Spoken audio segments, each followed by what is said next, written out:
Senthamalan TV நேயர்களுக்கு அன்பு வணக்கம். நான் உங்கள் தாண்டவமூர்த்தி மற்றும் நேருஜி குணசேகரன்.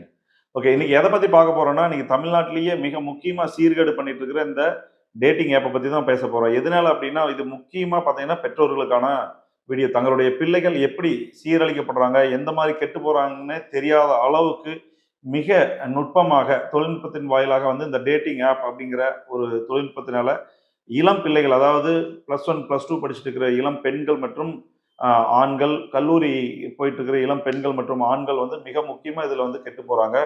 இதுக்கான காரணம் என்னன்னா, தாங்கள் வைத்திருக்கின்ற தங்களுடைய மொபைல்ல வந்து எளிமையாக இந்த டேட்டிங் ஆப்ங்கிற இந்த செயலியை இன்ஸ்டால் பண்ணி, தாங்கள் எப்படி ஒரு புதைகுழியில விழுறோன்னே தெரியாத அளவுக்கு இது உள்ள வந்து விழுந்து கெட்டு இப்போ போயிட்டு இருக்காங்க.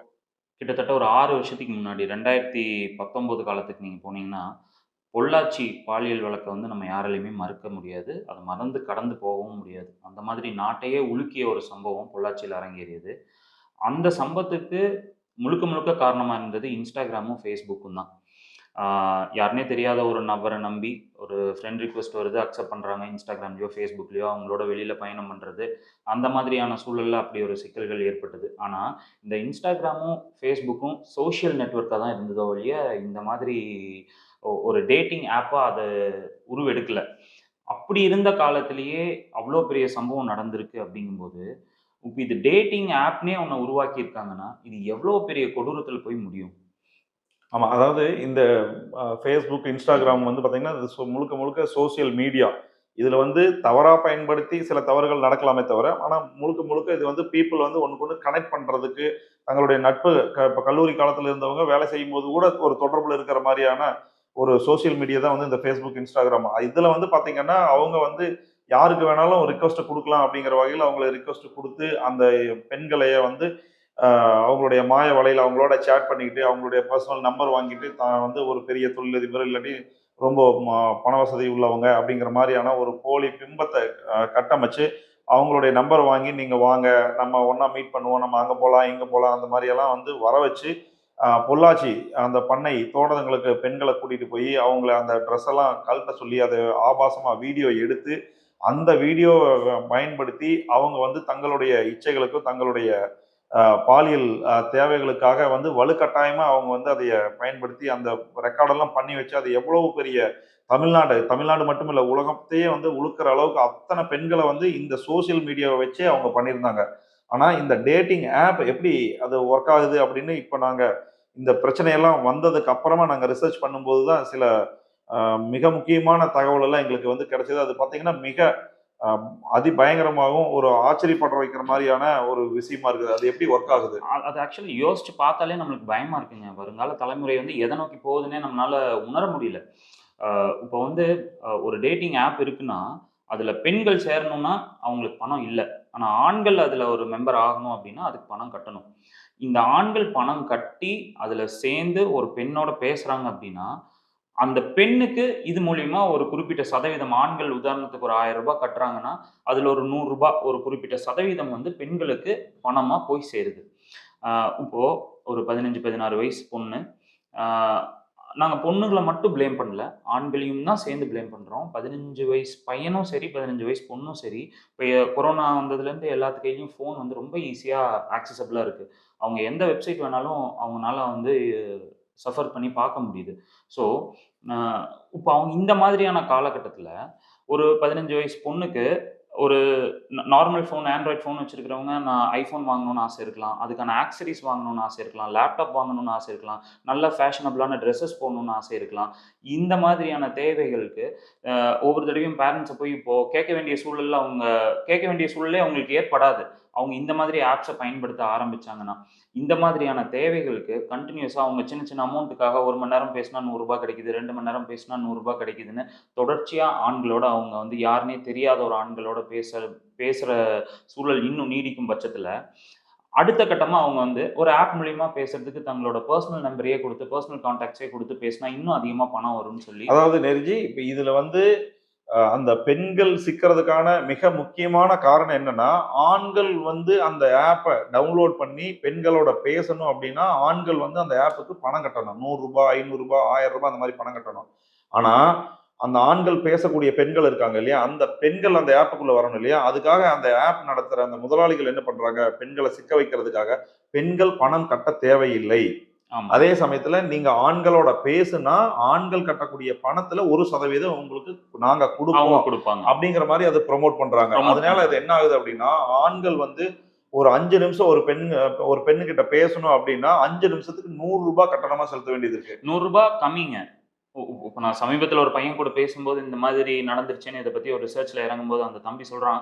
ரூ. 300 ரூ. 500 5 நிமிஷத்துக்காக. அப்போ அந்த ₹500 கட்டுறாங்கன்னா அதுல ஒரு ₹50 ஒரு ₹100 வந்து அந்த பெண்ணுக்கு பேசக்கூடிய அந்த பெண்ணுக்கு அவங்க கொடுக்குறாங்க. ஆமா. ஸோ இந்த இந்த சின்ன தொகைக்காக இந்த பெண்கள் வந்து தன்னுடைய மொபைலுக்கு ரீசார்ஜ் பண்றதுக்கோ, இல்ல அந்த மேக்கப் திங்ஸ் வாங்குறதுக்கோ, இல்ல சினிமா திரையரங்குகளுக்கு போறதுக்காக ஆசைப்பட்டு, இந்த சின்ன சின்ன அமௌண்ட் ஒரு வாரத்துல ஒரு ₹500 ஒரு ₹1000 நம்ம இந்த ஆப்ல வந்து யாரோ ஒரு ஆண் கிட்ட பேசினா நம்மளுக்கு கிடைக்குது அப்படிங்கிற ஒரு காரணத்துக்காக இந்த ஆப்புக்குள்ள வர்றாங்க. அந்த ஆப்ல வந்து அந்த ஆண்களோட கண்டினியூஸா வந்து பேசுறாங்க. பேசும்போது இந்த பணம் கட்டுற இந்த ஆண்கள் என்ன பண்றாங்க, தன்னுடைய மாய வழியில நீங்க இங்க வர்றீங்களா? நாம நேர்ல சந்திப்போம். நாம இந்த ரெஸ்டாரண்ட்ல சாப்பிடுவோம்.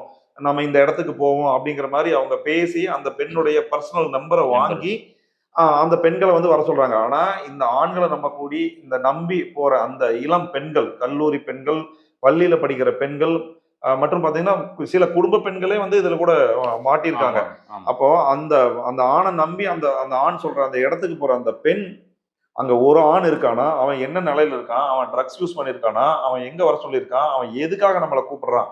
அவன் வர வைக்கிறதுக்கு அவன் நம்பகத்தன்மையா தான் அவன் வந்து பேசுவான். ஆனா கண்டிப்பா. அத நம்பி போற இந்த இளம் பெண்கள், அதாவது விடலை பெண்கள், அதாவது டீனேஜ் பெண்கள் பெண்கள். பார்த்தீங்கன்னா, அவங்களுக்கு வந்து அவ்வளவு புரிதலோ, அவ்வளவு இது இருக்காது. அவங்க வந்து யாரோ ஒருத்தர் புதுசா நம்ம சந்திக்க போறோம். கண்டிப்பாங்க. ஒரு ஒரு ஸ்ட்ரேஞ்சர நம்ம வந்து மீட் பண்ண போறோங்கிற அந்த ஒரு ஒரு அதீத ஒரு ஆர்வத்துல அவங்க வர்றாங்க. அப்படி வந்து ஒரு மாட்டுனது தான் நம்ம அந்த கொஞ்ச நாளைக்கு முன்னாடி ஆமாங்க. கூட அந்த நவம்பர் 2ஆம் தேதி அன்னைக்கு கூட்டு பாலியல் பலாத்காரம் நடந்த அதே அன்னைக்கு கோவையில லக்ஷ்மன்ஸ் கிட்ட தங்கியிருந்த ஒரு பெண். அந்த பெண்ணுக்கு 25 வயசு ஆச்சு. ஒரு பிஜில தங்கி வேலை செஞ்சுட்டு இருக்காங்க. அந்த பெண்ண வந்து இந்த ஒரு டேட்டிங் ஆப் பிம்பிள்ங்கிற ஒரு டேட்டிங் ஆப் மூலியமா ஒருத்தன் வந்து மெசேஜ் அனுப்பி ஒரு இடத்துல சந்திக்கணும்னு சொல்லி கூப்பிட்டு போய், காக்காச்சாவடி கிட்ட இருக்கிற ஒரு குளத்துக்கிட்ட கூப்பிட்டு போய், அவன் அந்த பொண்ணு போட்டிருந்த இல்ல செயினு, அந்த ரிங்கு அந்த பையனோட இன்னொரு பையனும் கூட வந்திருக்கான். ஒரு காலேஜ் கிட்ட எங்கேயோ போய் ஒரு பையன் இன்னொரு பையன் ஒருத்தன் ஏறியிருக்கான். இவங்க 2 பேரும் சேர்ந்து அந்த பொண்ணோட செயினு, ரிங்கு, கையில வச்சிருந்த 90,000 பணம், இது இல்லாம காதுல போட்டிருந்த தோடு. இது எல்லாத்தையும் சேர்த்துனா கிட்டத்தட்ட 4,00,000 ரூ. 5,00,000 கணக்கு வருது. ஒரு பவுன் இன்னைக்கு இது ரூ. 1,00,000 எல்லாம் அந்த பெண்கிட்ட இருந்து இவங்க புடுங்கிட்டு, புடுங்கிட்டு. அ அதுக்கப்புறம் அந்த அக்கவுண்ட்ல இருக்கிற பணம் 90,000 வந்து 2 அக்கவுண்ட்க்கு ஸ்ப்ளிட் பண்ணி அனுப்பிச்சுட்டு, ஓகே. திரும்ப கொண்டு போய் இந்த பொண்ண எங்க இருந்து பிக்கப் பண்ணாங்களோ அந்த பிஜி கிட்டயே இறக்கி விட போயிருக்காங்க. ஆ.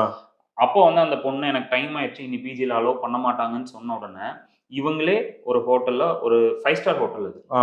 அந்த 5 ஸ்டார் ஹோட்டல்ல ரூம் புக் பண்ணி விட்டுட்டு போயிருக்காங்க. காலையில இந்த பொண்ணு அவங்க அக்காவுக்கு இப்படி இன்ஃபார்ம் பண்ணோம்னா, போலீஸ் ஸ்டேஷன்ல கம்ப்ளைண்ட் இல்ல இப்ப இது குடுத்துருக்காங்க. எனக்கு என்ன சந்தேகம்னா, இது எல்லா பணத்தையும் புடுங்கிட்டு அவங்க 5 ஸ்டார் ஹோட்டல்ல வந்து அந்த ரூம் புக் பண்ணி அந்த பொண்ண விடணுங்கிறது ஒரு கட்டாயம் கிடையாது. ஆனா ஆக்சுவலா அது வேற என்னவா கூட அப்படி நடந்திருந்திருக்கலாம். இல்ல. என்ன வேணாலும் இதுல நடந்திருந்திருக்கும். இதுல ஒண்ணு என்ன ஒரு மிகப்பெரிய கேள்வின்னா, அந்த பொண்ண நைட் கொண்டு போய் 5 ஸ்டார் ஹோட்டல்ல விட்டுட்டாங்க. காலையில தான் அந்த பொண்ணு அந்த பொண்ணோட அக்காவுக்கு சொல்லியிருக்கு. அப்ப நைட்லாம் அந்த பொண்ணு என்ன பண்ணிட்டு இருந்தது? என்ன பண்ணிட்டு இருந்தது? அப்படி சொல்லாமா வேண்டாமான்னு யோசிச்சுட்டு இருந்திருப்பாங்க. இல்ல ஏதோ நடந்திருக்கலாம். 5 ஸ்டார் ஹோட்டல்ல புக் பண்ணி விடுற அளவுக்கு அவன் நல்லவனும் கிடையாது. அந்த 2 கண்டிப்பா. பேருமே கூட்டு போய் கடத்திட்டு போயிருக்கானுங்க. ஆமா. அந்த பெண்ணுடைய பேர் கெட்டுறக்கூடாதுன்னோ, அந்த அந்த கண்டிப்பா. பெண் வேற எதுவும் பாதிக்கப்படக்கூடாது அப்படிங்கிற ஒரு காரணத்துக்காக கூட இந்த மாரி அவங்க வந்து புக் பண்ணியிருந்திருக்கலாம். இது வந்து நம்மளுடைய ஒரு யூகம் தான்.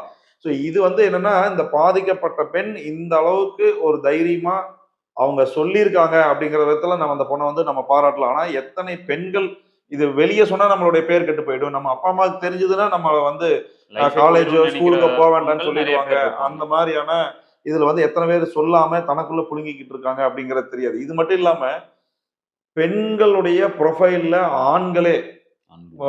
வடவர்கள் இந்த மாதிரியான இதெல்லாம் வந்து பெண் மாரியே வந்து நடிச்சு அந்த இடத்துல பசங்கள வர வச்சு ஆமாங்க. பசங்க கிட்ட இருக்கிற செயின், மொபைல், பணத்தை பறிக்கிற இந்த மாதிரியான புடுங்குறாங்க. செய்திகள் இப்ப கூட எல்லாம் நம்ம வந்து நிறைய சமீபத்தில வந்து திருநெல்வேலியில இதே மாரி ஒரு இன்சிடென்ட் நடந்தது இல்லைங்க. ஒரு பையன வர சொல்லி அங்க போய் பொண்ணு இருக்குன்னு போனா, அந்த இடத்துல பொண்ணு இல்ல. வேற ம். ஒருத்தங்க அவங்க கிட்ட இருந்த நகை, பணத்தை எல்லாம் புடுங்கிட்டு அடிச்சு அனுப்பிச்சிருக்காங்க. ஸோ இந்த மாரி இன்சிடென்ட்ஸ் தொடர்ச்சியா நடக்குது. பெண் அதாவது வந்து மெயினா வந்து தங்களுடைய பிள்ளைகள் என்ன செஞ்சுட்டு இருக்காங்க அவங்களுடைய மொபைல்ல இல்லாட்டி பேரண்ட்ஸ் உங்க மொபைலை வாங்கி அவங்க ஒரு ஆண்களோ பெண்களோ யூஸ் பண்ணும்போது கூட அந்த மொபைல்ல என்னென்ன செயலி இருக்குது, இந்த மாதிரி டேட்டிங் ஆப் ஏதாவது இன்ஸ்டால் பண்ணியிருக்காங்களா, மொபைல்ல எந்த விதமான செயலி வந்து தன்னுடைய பிள்ளைகள் பயன்படுத்திட்டு இருக்காங்க அப்படிங்கிறத வந்து ஒவ்வொரு பெற்றோருமே தொடர்ந்து கண்காணிக்கணும். ஏன்னா நம்ம எவ்வளவோ கஷ்டப்பட்டு தன்னுடைய பிள்ளைகளை வந்து ஒரு நல்ல கல்லூரியில நல்ல காலேஜ்ல படிக்க வச்சு ஒரு நல்ல வேலைக்கு போகணும், அவங்களுக்கு ஒரு நல்ல வாழ்க்கையை அமைச்சு தரணும் அப்படின்னு நம்ம ஒரு பக்கம் இந்த சமுதாயத்துல நம்ம வந்து ஃபைட் பண்ணிட்டு இருக்கிற அதே சமயத்துல வந்து தன் பிள்ளைகள் என்ன செஞ்சுட்டு இருக்காங்க அப்படிங்கிறது தெரியாமையே அவங்க வீட்டுக்குள்ள இருந்தே அந்த பொண்ணு, பையன் கெட்டு போறதுக்கான வாய்ப்பு ரொம்ப அதிகபட்சமா ஆ, இருக்கு. அவங்க ஆக்சுவலா வீட்டுக்குள்ள இருக்கிறாங்கிறது தான் நம்ம நம்பி இருப்போம். ஆனா ஆ, அவங்க கையில உலகமே இருக்கு. உலகமே இருக்கு. அவங்க என்ன வேணா பார்க்கலாம், யார் கூட வேணா பேசலாம். இருக்கிற இடத்துல இருந்து யுஎஸ்ல இருக்கிற ஃப்ரெண்டோட வீடியோ கால் பண்ணி பேச முடியும். அந்த மாதிரி ஒரு சொசைட்டில நம்ம இப்ப இருக்கும்போது ரொம்ப ஜாக்கிரதையா இருக்க வேண்டியது இருக்கு. ஒண்ணு நேரு நம்ம இந்த டிக்டாக் அப்படிங்கிற ஒரு செயலி முதல்ல இங்க வந்து இன்ட்ரோடியூஸ் ஆனோடனே அதனால ஒரு மிகப்பெரிய ஒரு சமூக சீர்கேடு வருது அப்படின்னு சொல்லி அந்த டிக்டாக்கவே வந்து தடை பேன் பண்ணாங்க, பண்ணாங்க. பேன் பண்ணிட்டாங்க. இப்ப இந்த டிக்டாக்ங்கிற ஒரு செயலி இல்ல, ஆனா அதுக்கு பதிலா யூடியூப்ல ஷார்ட்ஸ் அண்ட் ரீல்ஸ் எல்லாம் வர இன்ஸ்டாகிராம்ல ரீல்ஸ் ஆரம்பிச்சிருச்சுங்க. அது மாதிரி எல்லாம் நிறைய வேற ஆப் இருக்கு. பட் இருந்தாலும் அதை தடை பண்ணும்போது ஏன் வந்து இந்த மாதிரி ஒரு சமூக இது சீர்கேடு தடை அப்படி பண்ண முடியும். இப்ப எப்படி அரசு வந்து மது விலக்க அமல்படுத்த முடியும். ஆனா படுத்தாமயே தொடர்ச்சியா நடந்துட்டு இருக்கு இல்லைங்க. அந்த மாதிரி இதையும் வந்து கண்டும் காணாம இருக்காங்க. கண்டிப்பா இந்த இந்த டேட்டிங் ஆப் அப்படிங்கிற ஒண்ணுனால எந்த விதமான ஒரு சின்ன நன்மை இருக்கு அப்படின்னு யாராவது சொல்ல முடியுமா? இப்ப இந்த Facebook, Instagram, இந்த Twitter, LinkedIn இது மாதிரி எல்லாம் கூட ஏதாவது ஒரு நல்ல விஷயங்கள் இருக்கு. ஆனா அந்த ஃபீச்சர்ஸ பயன்படுத்தி சில பேர் தப்பு பண்றவங்க இருக்காங்க. ஆனா இந்த டேட்டிங் ஆப் அப்படின்னு இந்த சொல்லக்கூடிய இந்த ஆப் முழுக்க முழுக்க வந்து இந்த பாலியல் தொழில முன் வச்சு, இதன் மூலம் மாய வழியில சிக்க வச்சு, இந்த இளம் பெண்கள், ஆண்கள் இவங்க கிட்ட இருக்கிற அந்த பணத்தை வந்து அவங்க புடுங்கி அவங்களுடைய வாழ்க்கையே நாசம் பண்ணிட்டு இருக்குது. இது ஏன் வந்து கவர்மெண்ட் இன்னும் தடை பண்ணலைங்கிறது மிகப்பெரிய ஒரு ஆச்சரியமா இருக்குது. இந்த வீடியோ மூலமா அது வந்து கூடிய சீக்கிரம் இந்த மாதிரி இருக்கிற ஆப் அத்தனையுமே தமிழ்நாடு அரசு நினைச்சதுனாவே தமிழ்நாட்டுல இருந்து அதை வந்து தடை பண்ண முடியுது. ரம்மி சர்க்கிள் இதெல்லாம் கூட தமிழ்நாடு கொஞ்ச நாள் தடை அரசும், பண்ணியிருந்தாங்க. இந்தியன் கவர்மெண்ட்டும் சேர்ந்து இத வந்து தடை பண்ணணும். முழுக்க ஏன்னா முழுக்க இது தமிழ்நாட்டுக்கு மட்டும் இருக்கிற பிரச்சனை இல்ல. இந்தியா முழுக்க இந்த பிரச்சனை இருக்கு. இந்தியா முழுக்க பல இடங்கள்ல பெண்கள் பாதிக்கப்படுறாங்க. அதனால இந்தியன் கவர்மெண்ட் இதுக்கு தேவையான நெசசரி ஆக்ஷன்ஸ் எடுக்கணும். இப்போ அ இப்போ திமுக அரசு அவங்க வீட்ல இருக்கிறவங்களுக்கு அமைச்சர் பதவி வேணும்னா டைரக்ட்டா டெல்லி போறாங்க. தனி விமானத்துல டெல்லி போறாங்க. ராகுல் காந்திய மீட் பண்றாங்க. அம்மையார் சோனியா காந்திய மீட் பண்றாங்க. ஏன் இப்போ இதுக்காக ஒரு ஃப்ளைட் எடுத்துட்டு போ வேண்டியது தானே? இல்ல இது இது அதெல்லாம் வந்து அவங்களுக்கு பர்சனலான ஒரு growth. அது அவங்க போய் ஒரு மினிஸ்டர் ஆகுறாங்க. அது அரசியல் ஆதாயத்துக்காக போறாங்க. ஆனா இந்த ஆப்ப தடை செய்யறது மூலமா இந்த திமுக கவர்மெண்ட்டுக்கோ இல்ல சென்ட்ரல் கவர்மெண்ட் ஆட்சியாளர்களுக்கோ இது தடை பண்றதுனால எதுவும் கிடையாது. அவங்களுக்கே இது ஒரு கமிஷன் வருதான்னு கூட அது நமக்கு தெரியும். கண்டிப்பா, கண்டிப்பா. ஏன்னா ஒரு 5 நிமிஷம் பேசுறதுக்கு ரூ. 500 ரூ. 100 ஒரு 500 அது 100 ஆப்ப பொறுத்து மாறுதாமாங்க. மாறுது. ஒரு சில ஆப் வந்து வீடியோ கால் பேசலாமாமா. ஒரு சில ஆப்ல வாய்ஸ் கால் மட்டும் தான் பேச முடியுமாமா. அந்த மாதிரி நெறைய ஆப்ஸ் நிறைய இருக்காங்க. எக்கச்சக்கமான ஆமா, ஃபீச்சர்ஸ் இந்த மாதிரி ஆமா எல்லாம் நிறைய ஃபீச்சர்ஸ் இருக்கு. இருக்கு. ஸோ அப்போ அதுல ஒரு நாளைக்கு ஒரு 1,00,000 பேர் ஒரு ரூ. 1000 ரீசார்ஜ் பண்ணி பேசினாங்கன்னா அந்த நிறுவனத்துக்கு எவ்வளவு வருமானம் வருது? 10,000 கோடி வருதுங்க. ஏன் இவங்க எல்லாம் வந்து அரசியல்வாதி கமிஷன் கொடுத்து கூட இந்த மாதிரி இடத்துல, ஏன்னா கண்டிப்பா, வெளிப்படையா தெரியுது. ஆமாங்க. இப்ப இப்ப காவல்துறையே பாத்தீங்கன்னா இந்த SOS செயலி இதெல்லாம் கொடுத்து ஏதாவது ஒரு ஆபத்துனா கூப்பிடுங்க. இந்த மாதிரி செயலிகளை தடை பண்ணாவே போதும், எந்த விதமான பிரச்சனையும் வராது. ஆபத்து வரப்போறது ஏன் இல்லையே. காவல்துறை வந்து பரிந்துரை பண்ணக்கூடாது? ஆமாங்க. இப்ப அந்த SOS செயலிக்கு வர அட்வர்டைஸ்மெண்ட்ட விட, நம்ம ஏதாவது YouTubeல வீடியோ பார்த்துட்டு இருந்தோம்னா, நீங்க தனிமையில் இருக்கிறீர்களா? ஆ, உங்களுடன் பேச யாரும் இல்லையா? நீங்க கூச்சப்படுகிறீர்களா? சோர்வடைந்திருக்கிறீர்களா? ஆ. இப்படியெல்லாம் வந்து நீங்கள் நம்மளுக்கு ரொம்ப வெக்கப்படுபவரா? ஆமா. உங்களுடைய வெக்கத்தை போக்குவதற்காகவே ஃப்ரெண்ட் ஆப். ஃப்ரெண்ட் ஆப், அப்படி ஒரு ஆப் வந்துருக்கு. தோஸ்த் ஆப் இந்த மாதிரி ஆமா. இது நிறைய. YouTubeல இப்ப ம். நம்ம பார்க்குறோம். நம்ம ஒரு அடல்ட் ஒரு 30 வயசு ஆச்சு. நம்ம அத பார்க்குறோம். சரி இது நமக்கு தேவையில்லன்னு கடந்து போறோம். 18 வயசு பையன் அந்த வீடியோ பார்த்தாலும் அதே தானே வரும். ஆமா, கண்டிப்பா 15 வரும். வயசு பையன் பார்த்தாலும் அதே தானே கண்டிப்பா வரும். வரும், கண்டிப்பா அப்ப வரும். அந்த வீடியோ யார் பார்க்குறாங்கங்கிறதும் கூட தெரியாம ஒரு ஏஐ ஃபியூச்சர் மூலியமா அவங்க அந்த ஆட ரன் பண்ணும்போது, ம். அதனால எத்தனை குழந்தைகள், எத்தனை சிறுவர்கள் பாதிக்கப்படுறாங்க. கண்டிப்பா. ஆனா இந்த இதை வந்து தடுக்க வேண்டிய கட்டாயம் இது வந்து மக்கள்கிட்ட ஓட்டு வாங்கி மக்கள் நம்பிதான் அவங்களுக்கு ஓட்டு போடுறாங்க. அப்ப இந்த கண்டிப்பா. மாதிரியான இந்த டாஸ்மாகான மாதிரியான பிரச்சனை, இந்த இந்த செயலி, இந்த ரம்மி சர்க்கிள், இந்த மாதிரி ஆன்லைன் லாட்டரி இதெல்லாம் ஆமா. தடை பண்ண வேண்டியது இந்த அரசாங்கத்தினுடைய அரசாங்கத்தோட கடமை. கடமை. ஓகே, பண்ண இதனாலேயே மாட்டாங்க. வந்து சமுதாயம் வந்து சீர்கெடுது. ஆமா. இதையெல்லாம் இல்ல வந்து இப்ப அவங்க எலக்ஷன் வர வரைக்கும் தடை பண்ண மாட்டாங்க. எலக்ஷன் அப்போ அவங்க மேனிஃபெஸ்டோல குடுப்பாங்க. நாங்கள் வந்தால் ம், நாங்கள் இதை தடை செய்வோம். டேட்டிங் ஆப்களை தடை செய்வோம். நீங்க தான் வந்துட்டீங்களே, ஆல்ரெடி 60 ஆட்சியில் தானே வருஷமா அவங்க இருக்கீங்க. தானே இருக்காங்க. அப்ப இப்ப இத்தனை நாள் என்ன பண்ணீங்க? கண்டிப்பா. இப்ப ஜிஎஸ்டி கொண்டு வந்துட்டு, ஆ. 10 வருஷமா ஜிஎஸ்டி வரி கட்டுனதுக்கு அப்புறம் இப்ப வந்து குறிப்பிட்ட 15ல இருந்து வந்து 5% 5% கொண்டு 5% வர, கொண்டு 12% வராங்களா? மாத்தி அந்த இருக்கிறோம். மாதிரி. சோ எவ்வளவு வசூல் பண்ண முடியுமோ வசூல் வசூல் பண்ணிட வேண்டியது. பண்ணிட்டு வசூல் பண்ணதுக்கு அப்புறமா வந்து அப்புறம் ஆமா. நான் தடை பண்றேன், குறைக்கிறேன். ஆமாங்க. இந்த மாதிரி நான் பல டிராமாஸ் வந்து கிரியேட் பண்ண கிரியேட் பண்ண வேண்டியது. வேண்டியதா இருக்கு. ஒரு இரவு 9 மணிக்கோ 8 மணிக்கோ எங்காவது வெளியே போயிட்டு ஒரு ஆண் நண்பரோட ஒரு பெண் பைக்ல அது வந்ததுன்னா கூட அவங்கள தடுத்து நீங்க 2 பேர் யாரு? லவ்வர்ஸா? கல்யாணம் முடிச்சிருக்கீங்களா? இல்லையா? தாலிய காட்டு. ஒரு பெண் வழக்கறிஞருக்கே பீச்ல உட்கார்ந்திருந்ததுக்கு இந்த மாரி ஒரு பிரச்சனை சென்னையில கேள்வி வந்தது. வந்தது. மெரினா பீச்ல. அது எவ்வளவு பெரிய பிரச்சனை ஆச்சுன்னு தெரியும். அந்த மாரி கண்டிப்பா. செய்யற காவல்துறை, இந்த டேட்டிங் ஆப் என்ன காரணத்துக்காக இருக்குது? இந்த சமுதாயத்துல இந்த ஆப் என்ன வேலை பண்ணிட்டு இருக்குது? இதனால எத்தன பேர் பாதிக்கப்பட்டிருக்காங்க? அப்படிங்கிறது இந்த உளவுத்துறை, காவல்துறைக்கு தெரியுமா? தெரியாதா? கண்டிப்பா இந்த தெரியுங்க. கண்டிப்பா தெரியும். அவங்ககிட்ட தரவுகள் இருக்கும். இத வந்து அவங்க ஏன் இன்னும் தடபடாம வச்சிருக்கிறாங்கங்கிறதே ஒரு பெரும் அதிர்ச்சியா இருக்குது. இவ நாட்டு மக்கள் மேல அவங்களுக்கு உண்மையிலேயே ஒரு அக்கறை இருந்திருந்தா, முதல் கட்டமா இவ்ளோ கேஸஸ் ரெஜிஸ்டர் ஆகுது. இத நம்ம தடை பண்ணணும்னு தான அவங்களோட நோக்கம் இருக்கணும். கண்டிப்பா. இது வந்து அரசாங்கத்துக்கு வந்து பரிந்துரை பண்ணி அத ஒரு பகிரங்கமா வெளியிட்டிருக்கலாமே கண்டிப்பா, காவல்துறை. கண்டிப்பா. இப்ப டிஐஜி இருக்காரு. இந்த மாரி இவ்ளோ கேஸஸ் வருது. இவ்ளோ பேர் பாதிக்கப்பட்டிருக்காங்க. அவருக்கு தெரியும் தானே! ஆமா. அவரு தானே நம்ம காவல்துறையினுடைய இயக்குனர். கண்டிப்பா, சோ அப்ப அந்த இயக்குனர் வந்து இந்த தமிழக முதலமைச்சருக்கு வந்து பரிந்துரை செஞ்சிருக்காரா? அப்படிங்கிறத வெளிப்படையா அவங்க சொல்லலாம் இல்லையா? கண்டிப்பா. எப்பவுமே திமுக அ அரசுல வந்து நாங்க தான் பெண்கள காப்பாற்றுறோம். பெண்களுக்கான நீதிய நாங்க தான் பெற்று தரோம்ன்னு வாயில தான் சொல்லுவாங்க. அது வந்து இதுவரைக்கும் செஞ்ச மாதிரி ஒரு இத இல்ல நம்ம இந்த கேள்விப்பட்டது தமிழ்நாடு இல்லையே! காவல்துறை நான் பல்வேறு காலகட்டங்கள்ல நம்ம போராட்டம் மக்கள் பிரச்சனைக்கு நம்ம போராடும் போதெல்லாம் எனக்கு இது எப்படி தோணுது அப்படின்னா, இது மிக முக்கியமா தமிழ்நாடு காவல்துறைக்காகவே நான் இத வந்து இங்க பதிவு பண்றேன். இது என்னன்னா, தமிழ்நாடு காவல்துறை இந்த வார்த்தைய நான் சொல்றேன்னு சொல்லிட்டு நீங்க அ மனம் வருந்தவோ, இல்ல நீங்க இது செய்ய வேண்டாம். இதுதான் உண்மை. காரணம் என்னன்னா, தமிழ்நாடு காவல்துறை வந்து மக்களுக்கான பாதுகாவலனா இருக்கிறத விட, அரசாங்க அதிகாரிகள் மிக முக்கியமா வருவாய் துறையினருக்கு பார்த்தீங்கன்னா, ஒரு அடியாள் மாரி தான் வந்து அவங்க செயல்படுறாங்க. மக்கள் போராடுனாங்கன்னா, மக்கள் சரியான காரணத்துக்காக போராடணும்னா, காவல்துறை என்ன செய்யணும்? அவங்க சரியான காரணத்துக்காக போராடுறாங்க. அவங்களுடைய கோரிக்கைகள நீங்க நிறைவேத்துனீங்கன்னா போதும். கண்டிப்பா. நாங்க வந்து அவங்களுக்கு நாங்க பாதுகாப்பு குடுப்போம்ன்னு சொல்லணும். ஆனா, யாரு போராடுறாங்களோ காவல்துறை அந்த இடத்துல வந்து நீங்க இதுக்கு மேல உட்கார்ந்தீங்கன்னா உங்கள நாங்க அரெஸ்ட் அரெஸ்ட் பண்ணிடுவோம். பண்ணுவோம். இல்ல எஃப்ஐஆர் போட்டுடுவோம். அது பண்ணுவோம். இத தடியடி நடத்துவோம். கண்டிப்பா. கண்ணீர் புகை கொண்டு வீசுவோம்னு சொல்றதே தவிர, இந்த போக்கு வந்து என்னன்னா, அந்த மாவட்ட அந்த மாவட்ட கண்காணிப்பாளர் வந்து மாவட்ட ஆட்சியருக்கு வந்து ஒரு அடியாள் மாரியான வேலை செய்யும். மாவட்ட ஆமா. ஆட்சியருக்கு என்ன அதிகாரம் இருக்குதோ, அதே அதிகாரம் மாவட்ட கண்காணிப்பாளருக்கு இருக்கு. கண்காணிப்பாளர்களுக்கு. இப்ப பெரும்பான்மையான மக்கள் போராட்டம் எது வருது?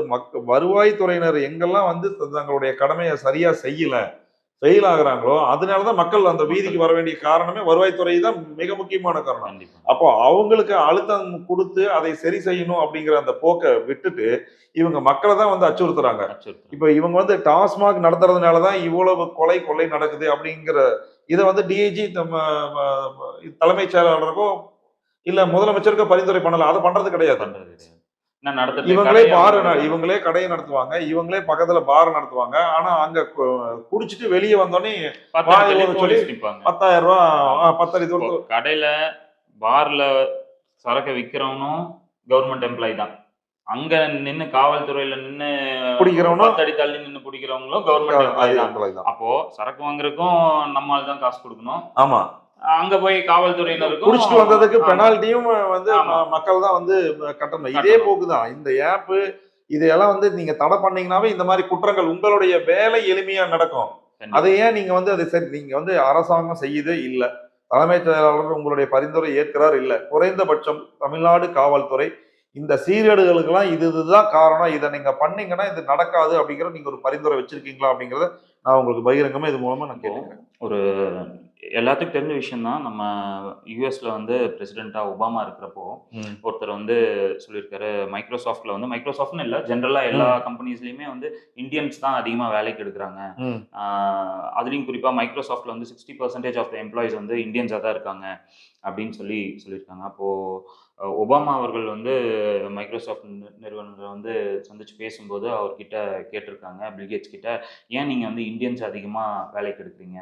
அப்படின்னு. அதுக்கு அவர் சொன்ன பதில் வந்து அதுலயும் குறிப்பா தமிழர்கள் தான். அவர் ம். 60 ம். பேர் ஆமா. வேலைக்கு எடுக்குறாருன்னா 40 பேத்துக்கு மேல தமிழர்கள் தான் தமிழர்கள் அதுல தான் அதிகமா இருப்பாங்க. இருக்காங்க. அப்போ அதுக்கு அவரு கொஞ்ச கொஞ்ச நேரம் சிந்திச்சுட்டு அதுக்கப்புறம் அவர் சொல்லியிருக்காரு, "நான் இங்க வந்து அவங்கள வேலைக்கு எடுக்கலைன்னா, இந்த மாரி மைக்ரோசாஃப்ட் கம்பெனி மாதிரியே நெறைய கம்பெனிஸ் இந்தியால ஆ. உருவாயிருக்கும்."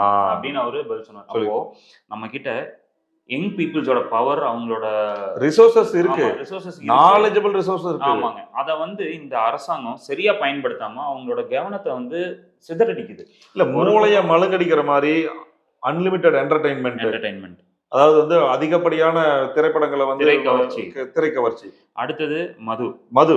இது இல்லாம இப்ப மாது, அது இந்த டேட்டிங் ஆப்ல இப்ப மாது மாது மாது. இப்ப அதையும் கொண்டு வந்துட்டாங்க. அதையும் கொண்டு வந்துட்டாங்க. Online rummy. இது ம். மூலியமா சூதையும் கொண்டு வந்துட்டாங்க. சூதாட்டம். என்னதான் இல்ல இந்த ஒரு பையன் சீரழியணும்னா இதுக்கு தேவையான எல்லா ஃபெசிலிட்டிஸும் இந்த அரசாங்கம் பண்ணி வச்சுட்டு, கரெக்ட்.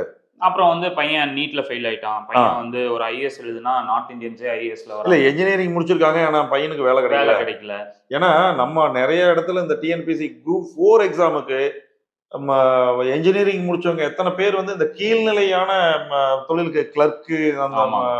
பியூன் வேலைக்கு, கரெக்ட், சென்னை ஹைகோர்ட்ல பியூன் வேலைக்கு ஓப்பனிங்ஸ் கொடுத்தப்ப அப்ளை பண்ண அத்தனை பேருமே என்ஜினியர்ஸ். ஆமாங்க. போஸ்டல் கொடுக்குற போஸ்ட் ஒர்க்குக்கு, போஸ்ட்மேன் ஒர்க்குக்கு வந்து இன்ஜினியரிங் படிக்கிறது போஸ்ட்மேனா இருக்கான். அப்போ அதுக்கான காரணம் வந்து உலகத்திலேயே நம்பர் 1 கம்பெனியா இருந்தது. அவர் வந்து அந்த அந்த பீரியட் ஒபாமா அவர்கிட்ட இன்டர்வியூ எடுத்த அந்த ஒபாமா அவர்கிட்ட கேட்ட பீரியட்ல அவர் தான் richest person in the world. Correct. அவரோட ஆன்சர் வந்து இவ்ளோ ஒரு தாக்கத்தை ஏற்படுத்துது அப்படின்னா இந்தியன்ஸ் எவ்வளவு பவர்ஃபுல்லா இருந்திருப்பாங்க. ஆனா இன்னைக்கு இப்பவுமே தமிழரை சேர்ந்தது தான் கூகுள்ல வந்து சிஓவா இருக்காங்க. ஆனாலும் அந்த ஜெனரேஷனோட அது முடிஞ்சிருமோன்னு ஒரு பயம். நமக்கு அடுத்த ஜெனரேஷன் வந்து இப்ப சுந்தர் பிச்சை இருக்காருன்னா அவர் இருந்த போது இருந்த சூழ்நிலை இன்னைக்கு தமிழ்நாட்டுல இருக்கா? இன்னைக்கு இளைஞர்களை வந்து எப்படி எல்லாம் கெடுக்கலாம். அப்ப போன தலைமுறை பிள்ளைகள் டாஸ்மாக்னாலேயே சுத்தமா, அதுக்கு முன்னாடி திரைக்கவர்ச்சியினால சுத்தமா அழிஞ்சாங்க. அதுக்கப்புறம் ஒரு ஜெனரேஷன் வந்து டாஸ்மாக்னால அழிஞ்சாங்க. இப்ப வர்ற இந்த 2025 ஜெனரேஷன் வந்து இந்த பாலியல் தொழில், இந்த டேட்டிங் ஆப் முழுக்க முழுக்க என்டர்டைன்மெண்ட் ஆன்லைன்ல எல்லாமே வந்து இத திரைக்கவர்ச்சி, இந்த டாஸ்மாக் மது போதை. மதுன்னு எடுக்கும்போது டாஸ்மாக் மட்டும் இல்லைங்க, இப்போ பலவிதமான போதைப் பொருட்கள் உள்ள புழக்கத்துக்கு வந்துருச்சு. சரிதான்.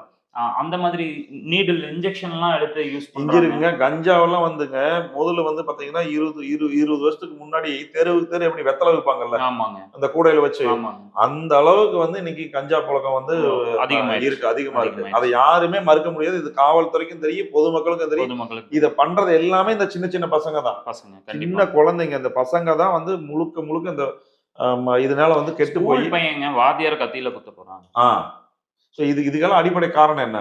இந்த இந்த மாதிரியான இந்த போதை பழக்கம், இந்த இதுதான். இப்போ நிறைவா நம்ம இப்ப என்ன சொல்ல விரும்புறோம்னா, வீட்டுல இருக்கிற parents, first of all parents வந்து தன்னோட குழந்தை ரூம்ல இருந்தாலும், காலேஜ் போனாலும், ஹாஸ்டல்ல இருந்தாலும் ஃப்ரீக்வெண்டா அவங்களோட மொபைல் ஃபோன்ஸை செக் பண்ணி பாருங்க. இந்த மாதிரி டேட்டிங் ஆப்ஸ் ஏதாவது அவங்களோட இன்ஸ்டால் ஆயிருக்கா, அவங்களுக்கு வேற ஏதாவது அக்கௌண்ட் இருக்கா, ரம்மி சர்க்கிள் மாதிரி ஏதாவது இருக்கா, அந்த மாதிரி ஏதாவது விளையாடுற இடங்கள்ல விளையாடுற பிளாட்ஃபார்ம்ல ஏதாவது அக்கௌண்ட்ஸ் இருக்கான்னு செக் பண்ணி தேவையில்லாத ஏதாவது ஒரு அப்ளிகேஷன் தன்னுடைய பிள்ளைகள் மொபைல்ல இருக்கா அப்படின்னு செக் பண்ண வேண்டியது ஒவ்வொரு பெற்றோருடைய கடமை.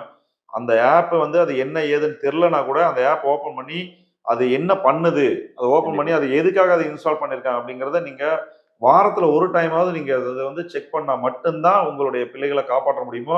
அதை தவிர நீங்க எத்தனை நீங்க சொத்து சேர்த்து வச்சிருந்தாலோ, இல்லை நீங்க எவ்வளவு பெரிய கல்லூரியில அவங்கள நீங்க படிக்க வச்சிருந்தாலும் எதுவுமே உதவாது. மிக மிக, ஏன்னா அந்த உலகமே வந்து இந்த உள்ளங்கையில இந்த செல்போன்ல இருக்கிறதுங்கிறதுனால, அதனால அவங்க அந்த மொபைலை எப்படி அவங்க பயன்படுத்துறாங்க அப்படின்னு கண்காணிக்க வேண்டியது ஒவ்வொரு பெற்றோருடைய கடமை. பெற்றோர்களை தாண்டி இதுல 30 வயசுக்கு மேல இருக்கிறவங்க, 35 வயசுக்கு மேல இருக்கிறவங்க, 40 வயசுல இருக்கிறவங்க கூட இந்த மாதிரி ஆப்ல சிக்கி அவங்களோட லைஃபை இழக்கிறாங்க. அந்த மாதிரி இருக்கிறவங்களுக்கு உங்களோட லைஃப் வந்து ஒரு கிஃப்டடான லைஃப். ஏன்னா உங்ககிட்ட எல்லாமே இருக்கு, ஃபோன் இருக்கு, பணம் இருக்கு. பணம் இருக்கிறனால தான் ஃபோன் வாங்கியிருக்கீங்க, 3 வேளை சாப்பிட்றதுக்கு சாப்பாடு இருக்கு. ஆனா இந்த மாதிரியான ஒரு வாழ சூழல் இல்லாத பல பேர் இந்த உலகத்துல வாழ்றாங்க. குறிப்பா நம்ம தமிழ்நாட்டிலேயே பல லட்சம் பேர்த்துக்கு இரவு உணவு இல்லை. அதுதான் உண்மை. ஆமாங்க. அப்போ இந்த மாதிரி இருக்கிறவங்களுக்கு நீங்க இருக்கிற வாழ்க்கை ரொம்ப பெரிய வாழ்க்கையா இருக்கும். ரொம்ப பெரிய அவங்களோட கனவா இருக்கும். உங்கள மாதிரி ஒரு லைஃப் வாழணுங்கிறவங்களுக்கு. ஒரு நார்மல் கார்ல போறவங்களுக்கு ஒரு BMW வாங்கணும்னு ஆசை இருக்கும். BMW வச்சிருக்கிறவங்களுக்கு ரோல்ஸ் ராய்ஸ் வாங்கணும்னு ஆசை இருக்கும். அந்த மாதிரி இருக்கிறவங்களுக்கு உங்களோட வாழ்க்கையே ஒரு கனவா இருக்கும். அப்போ அவங்களோட லைஃப் யோசிச்சு பாருங்க. உங்களுக்கு கிடைச்ச ஆப்பர்ச்சுனிட்டியை நீங்க இந்த மாதிரி ஒரு பிளாட்ஃபார்ம்ல வேஸ்ட் பண்ணாம யூஸ்ஃபுல்லா இன்னும் மக்களுக்கு ஏதாவது நல்ல விஷயங்கள் பண்றதுக்கு, இல்ல உங்களோட குடும்பத்தோட வாழ்வாதாரம் உயர்ந்து அடுத்த லெவல் போறதுக்கான வழியை நீங்க பார்க்கறது தான் உங்களோட லைஃபுக்கு உகந்ததா இருக்கும். இந்த மாதிரி பிளாட்ஃபார்ம்ல பெரியவங்க நீங்க இருந்தீங்கன்னா, நீங்க 4 பேர்த்துக்கு அட்வைஸ் பண்ற ஏஜ்ல இருக்கிறவங்க இந்த பிளாட்ஃபார்ம்ல இருந்தீங்கன்னா, தயவு செஞ்சு குவிட் பண்ணிருங்க. அது உங்களையும் அழிக்கும், உங்களுக்கு அடுத்து வர ஜெனரேஷனையும் அழிக்கும். நிறைவா உங்களுக்கு ஒண்ணு சொல்லணும் அப்படின்னா, வாழ்க்கைக்கு மொபைல் தேவைதான். ஆனா இந்த மொபைலே வாழ்க்கை ஆயிடக்கூடாது அப்படின்னு நாங்க சொல்லி, அடுத்த காணொளியில சந்திப்போம். மிக்க நன்றி.